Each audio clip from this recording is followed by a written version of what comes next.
Ça fait longtemps qu'on n'a pas fait un petit point au break comme ça à la sortie des joueurs. Je crois que la dernière fois c'était à Vegas, il devait faire à peu près 40 degrés. Bon, il fait un peu moins là, mais on a une petite cabane avec le vin chaud qui nous attend derrière. Un petit point, on va commencer par Brian, l'homme stable de ce tournoi, 36 000 jetons. J'ai oscillé toute la journée entre 30 et 40, là je suis remonté à 30. Voilà, j'ai une super table, mais j'ai la pire position à ma table. En gros, les 3 joueurs un peu chiants sont sur ma gauche, et tout le reste c'est très tight, mais bon, ça va aller. Je pense que ça devrait aller. Un autre habitué du circuit qu'on a vu au WTN Paris la semaine dernière, Philippe Barouk.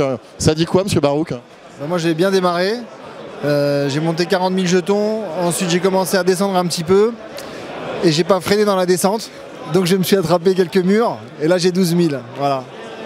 Bon, on sait qu'avec vous ça peut remonter d'une minute à l'autre, d'une seconde à l'autre même.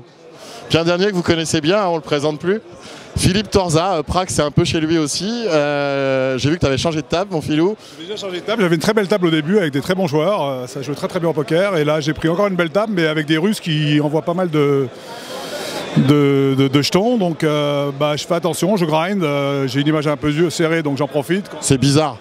Quand je bête, ils pensent que j'ai vraiment une belle main, donc j'en profite un peu, et puis voilà, 41, tout va bien. Tranquille. Tranquille.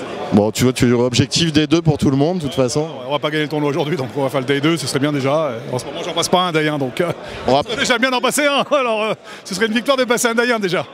On va pas le gagner, mais comme vous l'avez vu dans l'article, il y a un ancien PMU qui doit être chip leader en ce moment.